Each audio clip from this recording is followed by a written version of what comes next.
Hello, beautiful people. My stomach hurts, so bear with me. This is my nightly live bedtime summary for my day uh, for Thursday, June 10th, 2021. It's 12:19 a.m., so it's technically the next day. But I'm going to tell you about my day. Welcome, Tha. Welcome, Jem. Uh, I should be. I should have gone to bed. Welcome, Camille. I should have gone to bed a long time ago. I don't know why I'm still up. But I will give you a summary of my day. My stomach is hurting, by the way. I don't know why. Maybe I ate too much dinner. I had like 2 or 3 pieces of Popeye's chicken that was left over from the day before for dinner. And that was like at 6:30. So it's like 5 hours after that now. But I also had a big shawarma on my jog. I don't know. I don't know why my stomach's hurting. Oh, you know what? Maybe I've been having too much fiber. Like, I keep thinking I should eat as many seeds as possible. So, like, I bought some yogurt on my jog and brought it back home. And then I thought, okay, well, that gives me license to finish the rest of the yogurt that's already in the fridge. So there was a container with, like, this much Activia. And I just poured a ton of hemp seeds in, and then a bunch of flax seeds and a bunch of chia seeds, and I stirred it all up and I ate it. And I think I've just assumed that I can eat as many like seeds as I want. Like, it's really good, it's fiber, but maybe that's too much. Maybe my stomach can't handle that much. Somebody should Google whether you're supposed to eat that many seeds. Anyways, welcome Stuart from high school. Welcome, Susanna. Welcome, Jem. By the way, anybody who's watching this, I apologize. You don't need to watch this. Honestly, it's just me telling you the things I did today, and then that's it. And I can answer any questions or comments or bring people on, but it's not going to be entertaining. And my stomach hurts. So, what happened this morning? I woke up, I think, around 8 a.m., and I looked at my CPAP machine, and it said it'd been on for 7 hours. But I'm like, does that mean I went to bed at 1 a.m.? I don't think so. I feel like I went to bed around 11:30 and maybe had the podcast on for an hour. So I figured that was enough sleep. So I got up and. But I didn't get out for my jog until later. Like, again, I started going on my phone and stuff. And then there was a guy, the handyman was in the backyard here. I don't know, fixing old wood in the backyard. So it was too noisy to do my voice acting anyway. So I got into my little outfit and I went for my jog. And I decided, instead of getting a Subway sandwich again, I thought I should get a shawarma. And I haven't been to the shawarma place that I normally go to for a while. So I ran extra far down Bank Street to that place, got a shawarma, sat on the curb. Came back. That was about it. I didn't see any ducks. I saw one male duck swimming, and I didn't see his wife this time, so I figured that's not worth making a video about. And then, yeah, I went and got yogurt, and I also got a bottle of apple cider drink. Maybe that was bad for my... No, that should be good for your stomach, right? I feel like if I had apple cider right now, like some more, I would drink it. Then I came... Okay, so here's some exciting news. Okay, so did I tell you yesterday I went to the bike store and I had him look at this bike I found in the garbage a few months ago, and he said, yeah, it's actually like a classic vintage bike, and you could like sell it to movie sets and stuff. So I was excited. And then there was this other bike that was just sort of dirty bike that was leaning against the wall, and I was like, what's that? Because I was like, I saw his beautiful bikes that were locked up. He said, oh, I said, do people drop those off? He's like, no, those were sent from Holland because there's a bike shortage here. And he said, yeah, somebody just left this. And I said, would you fix up something like this one? And he's like, nah, somebody just left it here. It's like probably too rusty. It's been here for a couple of weeks. And I was like, huh, yeah, I had a thing where I found an old bike in the canal a few months ago, and I took it home. I actually went into the canal and lifted it out. I'm pretty strong now that I think about it, that I could go and do that. And then I walked it home and I left it between my house and the house next door, and then it's gone. And I was saying to my dad yesterday, the bike's gone, and he's like, oh well, it looks pretty rusty anyways.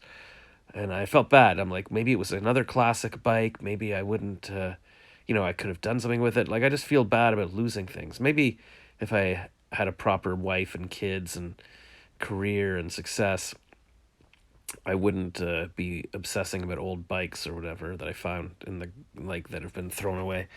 But anyways, then it occurred to me today, let me go. Actually, I think that yeah, today I looked back at the video I made of the bike in the canal at that time on April 5th. And then on my jog on the way back, I just went to the bike store and I went to look at that bike in the alley, and I'm like, and I looked at it and I compared it to my video. I'm like, it's the same bike. So the guy who found it, that's the next door neighbor, I guess, because it's technically on his property, somehow carried it over to the bike store and left it there. So that's my bike. So now I haven't lost that bike. It's sitting there. So I didn't see the owner come out. So maybe I'll go back tomorrow and just say, hey, by the way, it's my bike. So uh, can you fix it or whatever? And I'll show him the video as evidence. So that's interesting. So that's an exciting story about the story of my bike. Um, and then what else? Oh, and so around 3 o'clock. See, I was just going to attend the speed dating tonight. But then I got a text from the guy saying, "Hey, can you fill in as a co-host again?" And like he did yesterday, sort of last minute.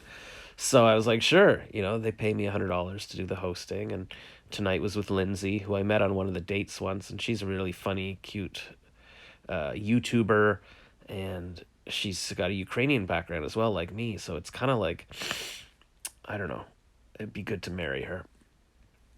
But anyways, I like doing the shows with her, and I said sure, and then I had my shower, and then at 3:30 he was like, "Can you come check in?" But then he's like, "You know what? We're still testing things, so just it'll be fine." So then yeah, I came downstairs, and I guess at this point, I don't know what I did. I don't know how the time filled. It was like 4:30 at this point. I don't know. I had a shower. Yeah. Anyways, so then we just had dinner at like 5:40, I guess, and then I said I gotta go host the speed dating. So we did it. It was fun. It was fun bantering with Lindsay. I drew a picture of her.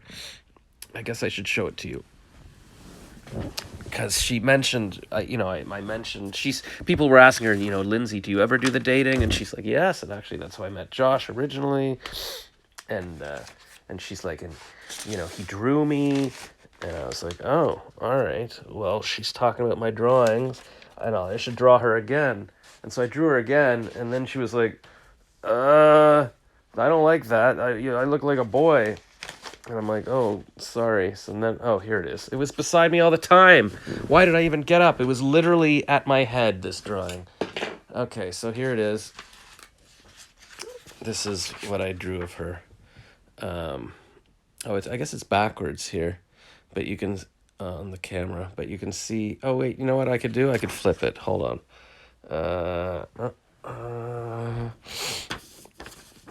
I may or may not be fully clothed. All right, so that is her. So she didn't like that. She's like, I look like, and I was like, I drew her braided hair, but she had her hair pulled back tight, and I don't know ever how to do that. Like, 'cause that just looks like a line. Like, I don't know how you draw somebody's hair and make it look normal if it's pulled back tight. So she's like, I don't like that, and I was like, oh. And then I started to do and then that didn't look any better, and I just gave up and didn't show it to her. So I feel bad because I do find her cute. So and that was it. And then the after party started, and it was actually got into good conversations. There was this woman Elizabeth who well, first we played a yeah, she was there, and then we're playing this game. The Cindy was like asking everybody like, how old are you? And we're trying to guess, and one girl was 24, and then actually Elizabeth turned out, she said, I just turned 40, and they're like, what, you're 40? And then Cindy's like, how, Josh? And I'm like, no, I'm not playing that game. Once you're older, it's not fun to play that game. So that was this, and then almost everybody was gone, and then I was talking to Elizabeth, and she's like, my friend wants to meet you. I told him about you, and he Googled you, and he looked at your website. And so he came on. So she was holding her phone up, and he's this guy in Alabama. And he's like, do you have a book or anything? So I was looking at your website, and I was like, this guy's so funny. But he's got nothing to buy. I can't buy his book. And I said, I should be working on a book. And he's like, yeah, you should. I said, my mom's been telling me to write a book. And he's like, it doesn't, yeah, you could, it doesn't have to be written. You could be combining like multimedia. You could combine your drawings. And, sometimes the best books, they sort of have a song in it or something. I said, yeah, I'd like to, maybe I'd do a doodle a day. And he's like, it doesn't have to be a big book. And I'm like, yeah, you know what? I could do a cartoon a day and then publish, even 10 days. It's like just a little bathroom book or something. And he's like, okay, I'll check in. So I said I was inspired. And and that's basically it. And I talked to one, I guess Elizabeth was saying how she'd gone to Burning Man. It was a lot of fun. And I was like, oh, maybe I'd like to try something like that. And there's this girl who's 28, and she was saying, she hasn't gone to Europe. And I talked about how when I was 20, I went to Europe for a month. And then Heidi, who I met there, asked me to come ride horses with her on a beach. And I was like, nah, I got to go back to Paris so I can go back to my summer job. And then I never went back to Europe. And I could have been with Heidi in Spain for a month. I left the most beautiful experience of my life. I was there with like my dream girl, right, and like just nothing. I could have stayed there for July and August, but like no, I gotta come back and be a teacher's aide for special needs kids in Nepean. That's probably my great regret. Anyways, all right, let me look at your comments. So Jem came to the speed dating. I appreciate that, Jem. They pay me $35 per woman who comes, and also this week it's a special uh, thing. Like the person who brings the most women, they're entered into a draw to win an iPhone 12 or $1,000. So it helps that you came. So I appreciate that. Stuart says, "Dude, why are you still up?" I guess I could ask the same question, unless Stuart is still working for Microsoft in Seattle, in which case it's only 9:30 for him. And so I'm up. I don't know why. Speed dating ended like at 8:30, and then I was at the after party for a bit. But then I kept chatting till like 11, and now I'm still up. Now, yeah, you know what? I just got into this wormhole. I'm gonna look at YouTube and was watching clips of Tucker Carlson on Fox News, and then somehow I watched like a few minutes of Darth Vader reviving Padme in some Star Wars game from 2019, and then I just watched a whole 10-minute clip of George Lucas on Conan for the 30th anniversary of Star Wars, which would have been like 2007 or something. Like, why was I watching that? So anyways, YouTube just sucked me in. And then I was reading the news about what was the thing in BlogTO? Oh yeah, No Frills. They did a ad thing where they made an actual album, and then they were playing the songs in the grocery store, and then Jimmy Fallon picked up the album and was reviewing it as if it was an actual crappy band or something on his thing. And so I was reading an article about that. Anyway, so this is why I'm up like an hour and a half past when I even got off that party call. Isn't it past your bedtime? Yes, I'm supposed to be in bed by 9 p.m. so that I can fall asleep by 10 p.m. and get up and be productive. So this is a disaster, and tomorrow's going to be a disaster again now, and now Friday's a write-off, and I'm never going to be Jeff Bezos. Jem says, LOL, he doesn't know why he's up. I love shawarma. Shawarma's pretty good. Stuart says, I figured. Winnie Eck joined. Hello, Winnie. I Heart Red Tags joined. Stuart says, haha, yes. So I guess he's at Microsoft. Stuart, is that your sofa? This is my parents' sofa in their basement where I've been living for the past over a year. Basically since April 1st, 2020. So that's a disaster. It's not, and for the beginning when I was sleeping here, I would open it up and it would be like a double bed. And then at some point, pretty fast after that, I realized, it's just a pain in the ass to unfold it and fold it every day. Like I'm basically living here. And so I'll just sleep on the couch. And this way it also feels less permanent. Like, oh, I'm just crashing on the couch. I'm just on the couch.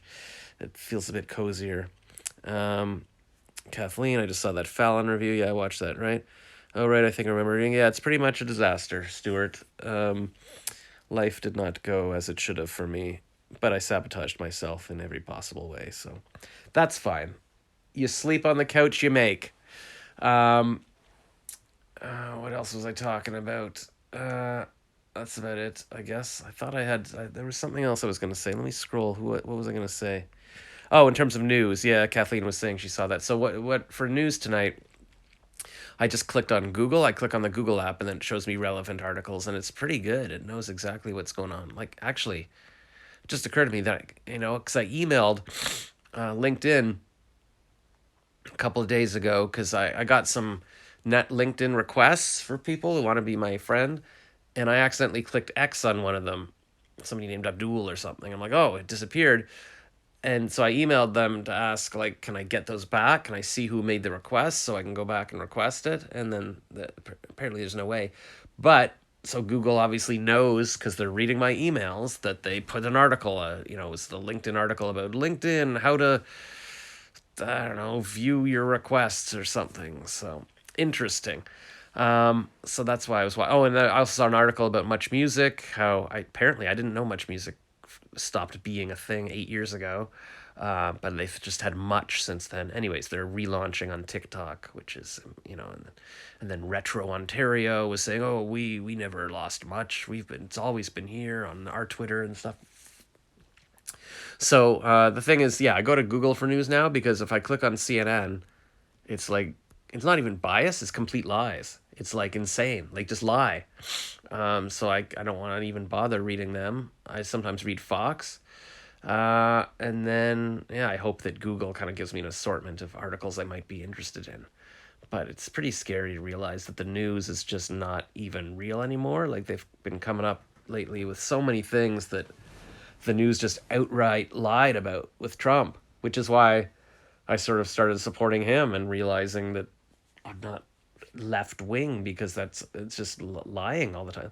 Like for example, they just came out with the big thing last year was that Trump used tear gas on crowds to clear a park so that he could have a photo op at a church with the Bible, and that was the thing. All the Biden and Harris and all these people were calling him a fascist to use tear gas on American citizens for a photo op, and it turns out they investigated it, and actually, no, that's not at all what happened. The police were planning to clear that park for days because 49 police officers had already been injured from attacks, and they were throwing rocks and frozen water bottles and at the police officers. And so they cleared out the park, and then Trump said, "Oh well, I'm going to walk over there." So, anyways, it was complete lies. And whether they knew they were lying or not, who knows? But they didn't. They didn't actually look into it or even talk to the cops to investigate it. So that kind of thing, it's like it just makes me sick that at least I have the mental faculty to sort of read articles and realize where the lies are, the bias are. Um, you know, figure out what they're omitting, or at least check different news sources to see. But most people don't do that. They just live in their lives and they just hear something. They're like, ugh. Even my dad just sits there getting brainwashed by CNN and Stephen Colbert, and it's just sad. But in the end, politics don't matter that. I mean, they matter, but you have to work more on your own life and build your own career and have your family and all of that. It's sad. I was just watching a Tucker Carlson Tonight clip on YouTube. Another thing I was watching about what are they talking about? They're talking to a guy because the State Department or the Fed, I guess the Fed, like who's supposed to be working on finances, they've got new documents saying they won't use the term mothers anymore. It's birthing people, um, that kind of thing, and and they were saying that Alexandria Ocasio Cortez won't even have kids because of climate change, and Tucker said something right at the end of the little clip. He was saying it's just so sad, like even for Sandy Cortez, like she's missing out on the fun part of life, on the good stuff.